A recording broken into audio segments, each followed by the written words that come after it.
Welcome to the T2 Hubcast. Join T2 and guests as they discuss all things personal and professional development. The T2 Hubcast, brought to you by the People Performance People.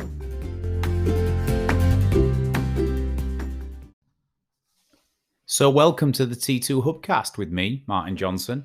And me, Tracy Roberts. T-Bone. Yo. I bet the listeners don't know that that's your nickname. I'm not sure if we told them that, did we? So that's my nickname for T. But it's been some time since we've got in here. So it's really nice to podcast. I'm going to try and get back on the horse, aren't we, and get some churned out for the podcast channel. But it's been so busy, so it's hard to do it, isn't it? It is. Yeah, we've been out with all these lovely clients.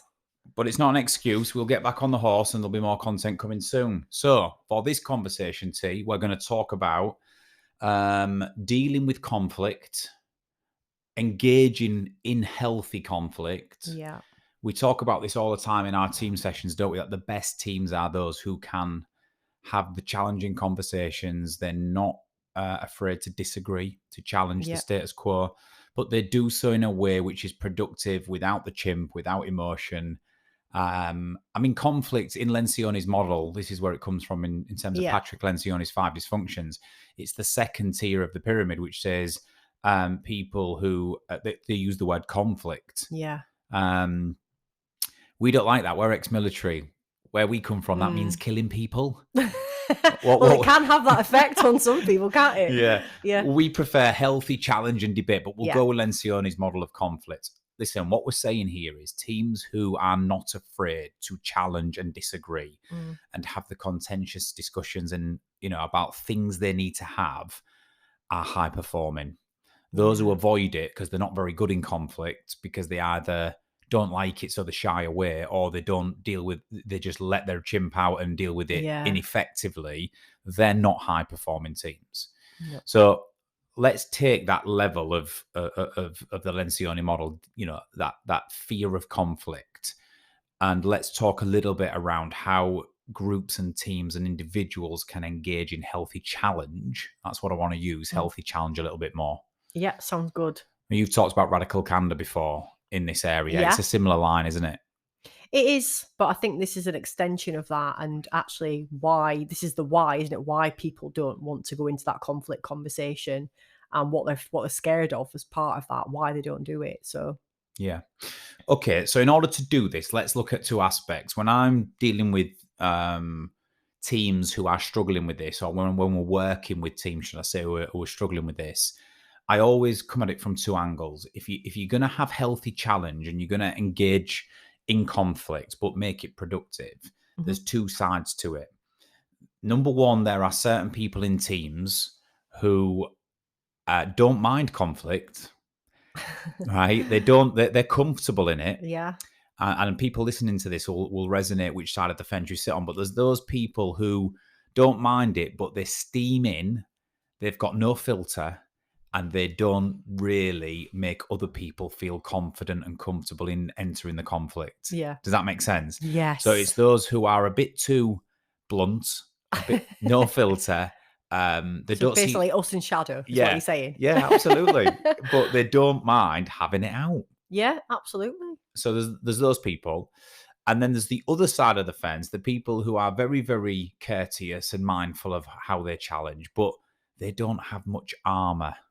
Yeah. So they don't take conflict very well. They're oversensitive in conflict.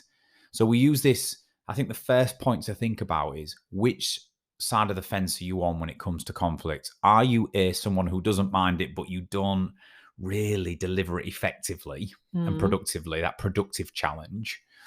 Or are you on the side of the fence where, no, you can be diplomatic and compassionate and empathetic, but you don't take critique, challenge very well, so you've got no armor. Yeah. You're a bit too sensitive, so the minute it gets a little bit contentious or heated, you're either taking it personally, or the shield comes up, or you're bailing out. Yeah, for sure. Which side of the fence are you on, T? Or are you on both? That's actually a really good question.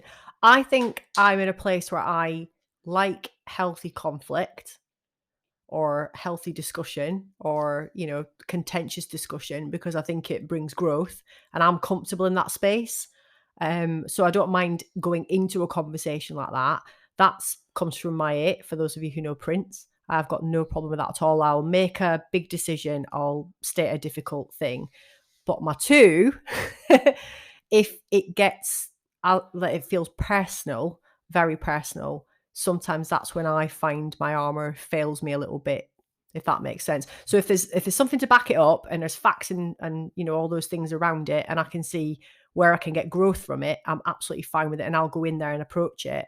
If someone delivers it badly to me, then it does affect me afterwards.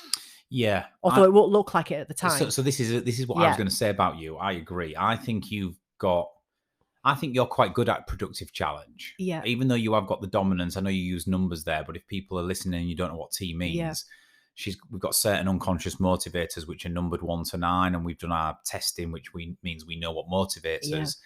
And T is very much motivated to be strong and self-reliant. But I do think you challenge and you have an opinion in quite a diplomatic, considered way. I do think you're really good at that. I've had to work on being good at that. Yeah, but I do because I did steamrolling for a lot of years. But you've got the humanistic side to you, which is always there, which I think makes it more considered. Whereas I think for you, I think you have armor in the moment, i.e., I'm not going to shrink under the challenge, and I'm not going to react, and I'm not going to melt and shy away. But it's more the aftermath for you. So you'd come away from a potentially challenging or direct conversation, and you'd stew on it and think about it and overanalyze it later on. Yeah. Wondering if you'd done anything or if what did that mean or whatever it might mean. Whereas I think in the moment, you've got decent armor in the moment. Yeah. But it's the aftermath of thinking about it later on which stews. I would agree. What about you? Well, I think I'm not as diplomatic naturally as you in the productive challenge. I will challenge, as you know, but I've got to constantly make sure that I'm thinking about, Martin, put your chimp away. Think about how you say this. Curb your frustration, change your tone of voice, take a breath. I'm constantly fighting that because I think my challenge could go non-productive if it was too assertive, too aggressive. So I think that's definitely my side of the fence. Armor, I think I've got it in abundance. I genuinely don't mind or don't overthink about if someone's challenged me or made a comment. I think it's fine. So do you not even question yourself later? So because you're quite self-assured, so you're confident in the moment and you know your own abilities, but do you ever reflect on it afterwards and think, maybe they did have a point there, or maybe that is a bit more personal to me, or do you not let that bother you at all? Yeah, so I think I'd go through the process of that, but I don't think I would become overly emotive, deterred, stewing, or anything either way. I would be quite pragmatic about it.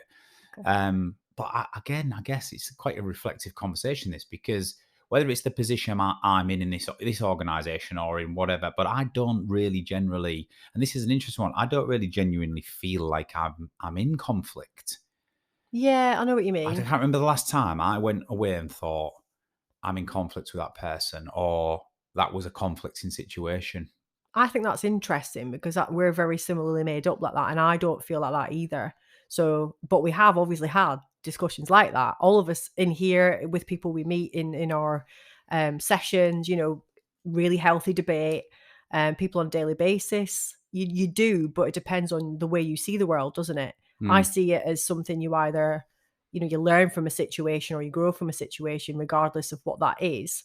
I can't remember the last time I feel like I was in conflict, so that's a really good thing to reflect on, actually. I think the closest is, and I could give a couple of examples, is sometimes in the office, like think about Dylan, our apprentice, he's fab, he's so talented, he's great, he's doing amazing work since he's been here, and I quite like the fact that he's got his own opinions about marketing and digital and websites and content. And every now and then he'll say to me, I'll say, right, Dylan, I think the workbook should look like this. And he'll go, do you? I don't think it should. And I go, really? Why? And he says, because I think this color scheme goes better with that. And I think that contradicts that. So me and Dylan, and bearing in mind, I'm sort of the founder and the boss, and Dylan is the new apprentice. We have this really what other people I can sometimes sense in the office. It's like, oh, Dylan, be quiet, don't. And I'm going, no, This is good, Dylan. No, I like it. I like it. You tell me why do you think that, right? But we're all similarly built, aren't we? Interestingly enough. But I think that's a really productive conversation where sometimes I can see Lydia and Claire and some of the peace and harmony folk going, "Oh my God," you know. So I think it's the first point of some people genuinely just dislike anything that's remotely people are disagreeing or remotely contentious, whereas some people, that's where they thrive. That's where they thrive, and that's where you get the best outcome. But either way, if we go back to the point for this, there's two sides of the fence you will sit on, or you might straddle the two. You will either think, right, I don't mind being in conflict, but sometimes I'm a bit too assertive or aggressive, or I do it without diplomacy, and I make the other party feel quite like they're going to concede. Yeah. And then there's you're too sensitive in conflict. The minute it even goes into a challenge, you start retracting or closing up because you don't like it. You need more armor, or someone says something and you take it very personally and stew on it for hours later on.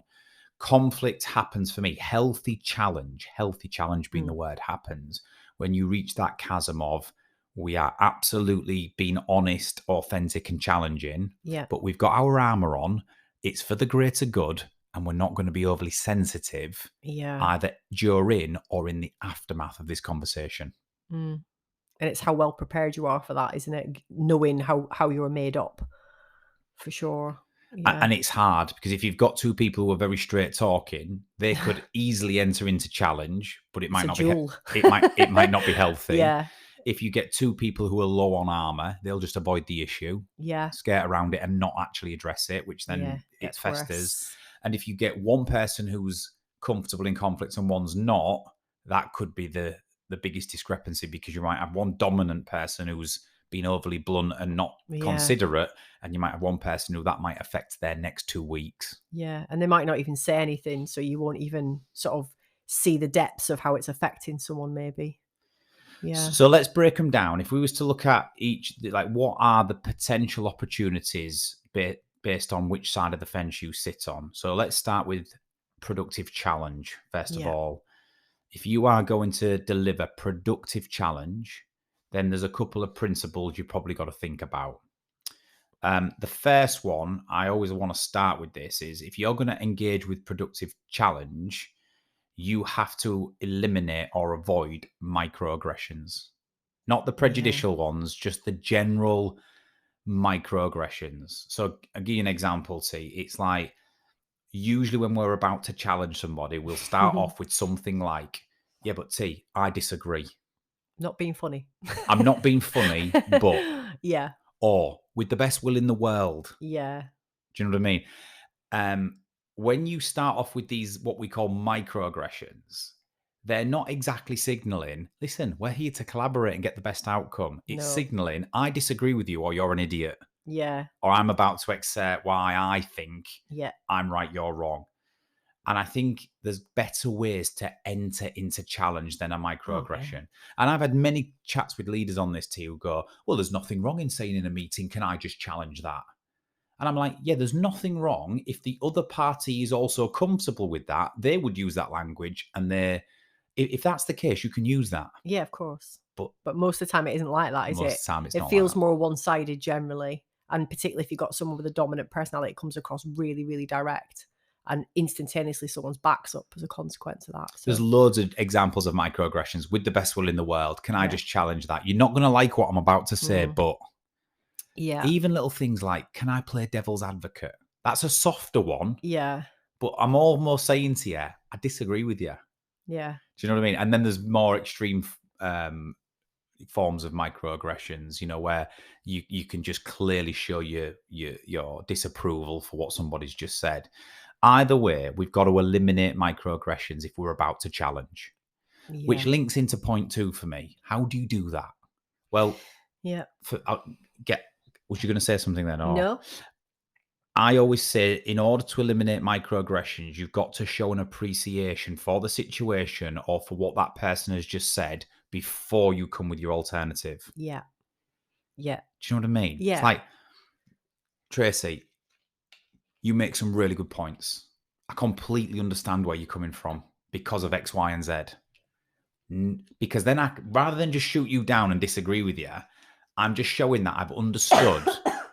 Tracy just had a drink and now she's dying. Rather than just shoot you down or counteract you, I need to let you know that I have listened to what you've just said and I understand the position from which you're coming from. Yeah. You got a signal friend, not foe, haven't you, straight away? So replace any microaggression or need to instantly challenge with showing an appreciation for the situation that we're in or for the point you have just made. Yeah.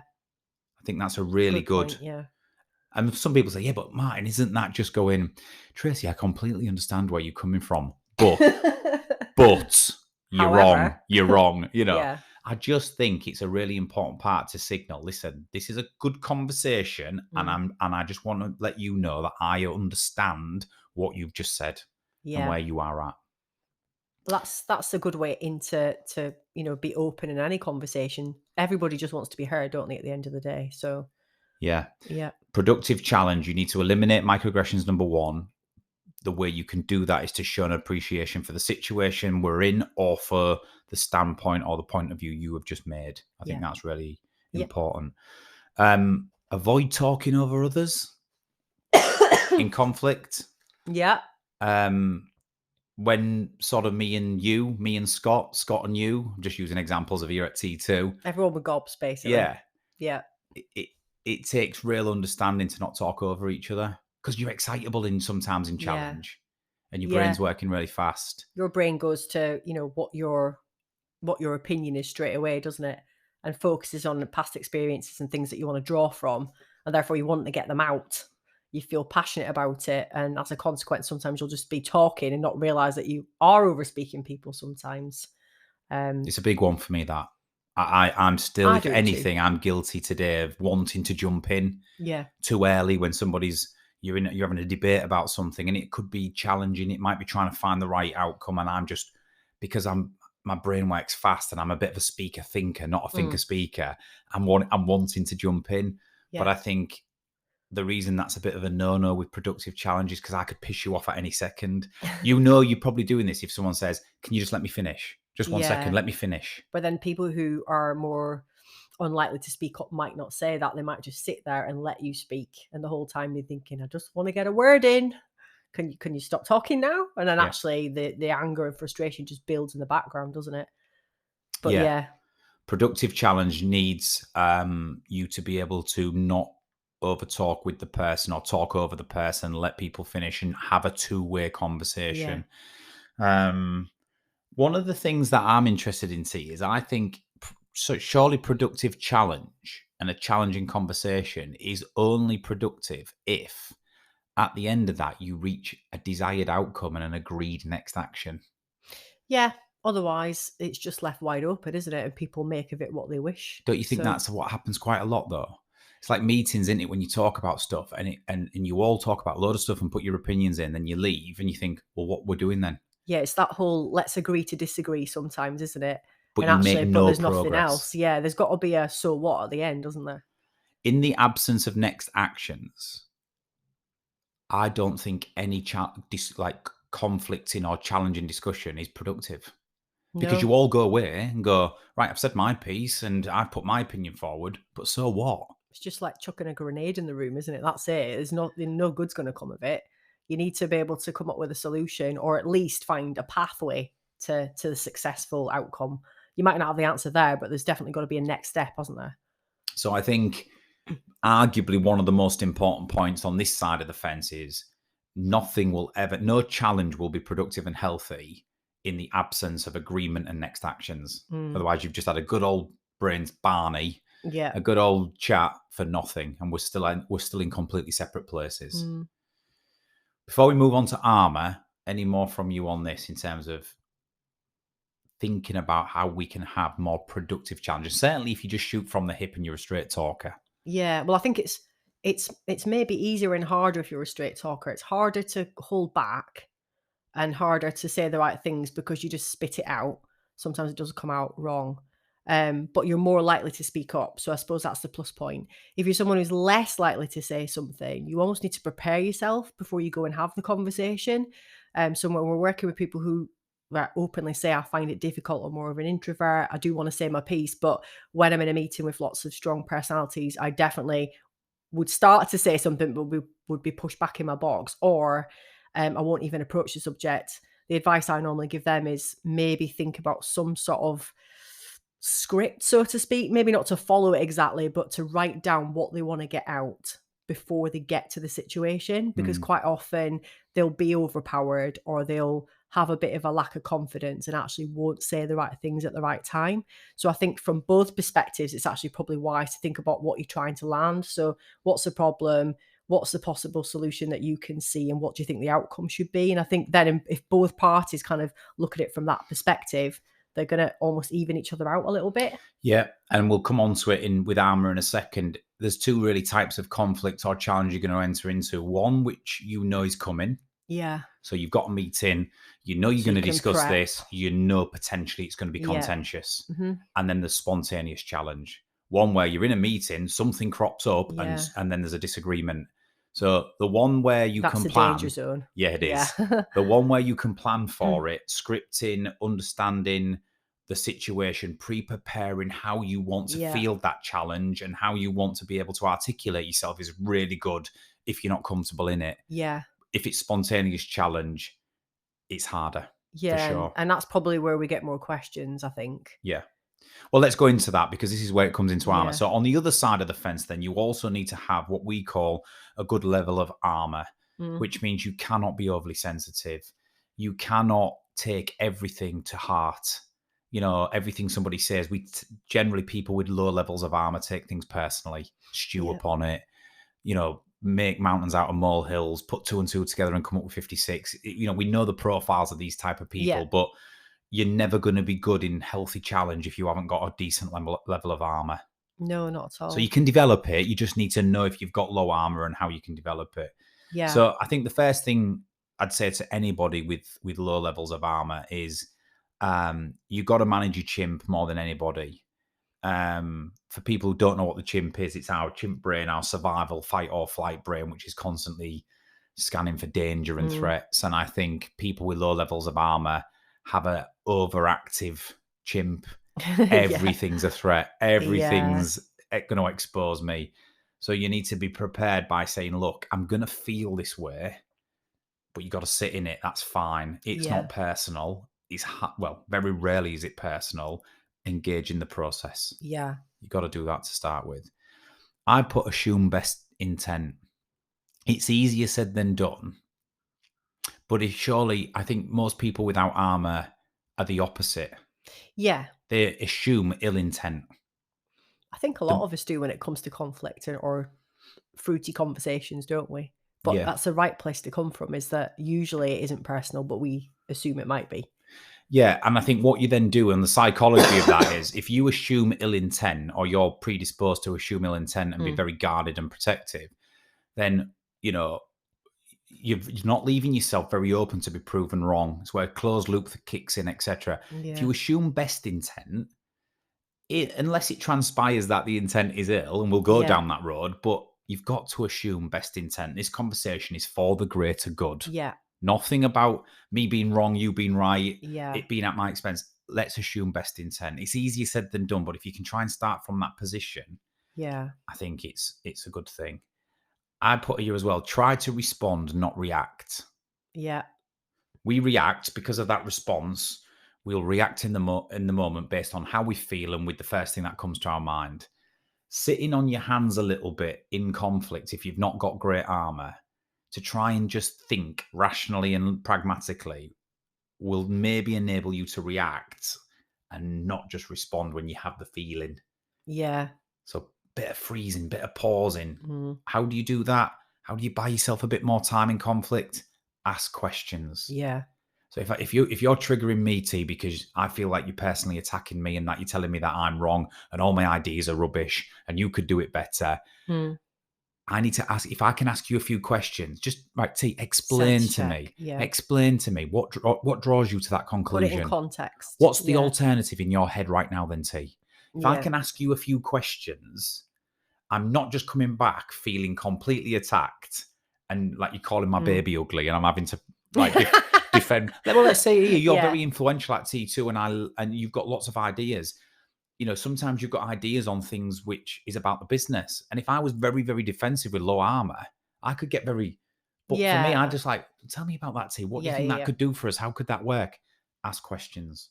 Yeah, for definite. It does buy you a little bit of time. I think with anything in leadership, practice the pause.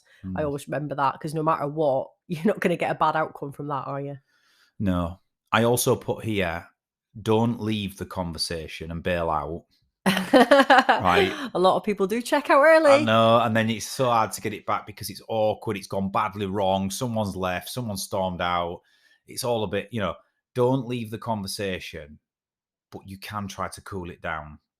So if you have got low levels of armor and you feel it's getting a bit hot and a bit intimidating and a little bit too much, you can politely request and say, look, I'm not very good in these situations. I am trying to get better. Yeah. Can we just come down a second and just come back to where we, do you know what I mean? You can try and cool it down a little bit, which I think, be bold. If you're feeling a little bit overwhelmed in it, speak up and say so. Don't just leave. Sometimes that's the point, though, for people who feel less confident to be loud or to be more assertive in a conversation. The first step to getting better can be just saying something like that, because that takes a little bit of, balls, for want of a better term, anyway, to say, look, can we just calm this down? But as well as people leaving, I think they leave even when they're sat in front of you.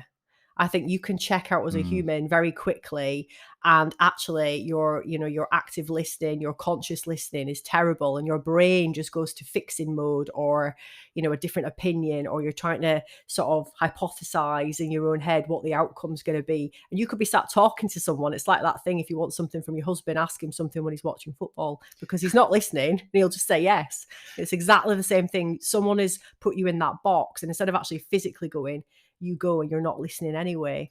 So I think really the two are kind of linked, but it doesn't always mean you physically leave a situation. You just, I think you check spot out. on there. I think that's really interesting, because you can storm out of a room because it's too conflicting, but you can easily just check out mentally, stop contributing, go along Body with it, language, whatever it might be. Yeah. And that's still not fixing. That's not a healthy challenge. That actually, it doesn't help the situation, because you think about like your body language changing.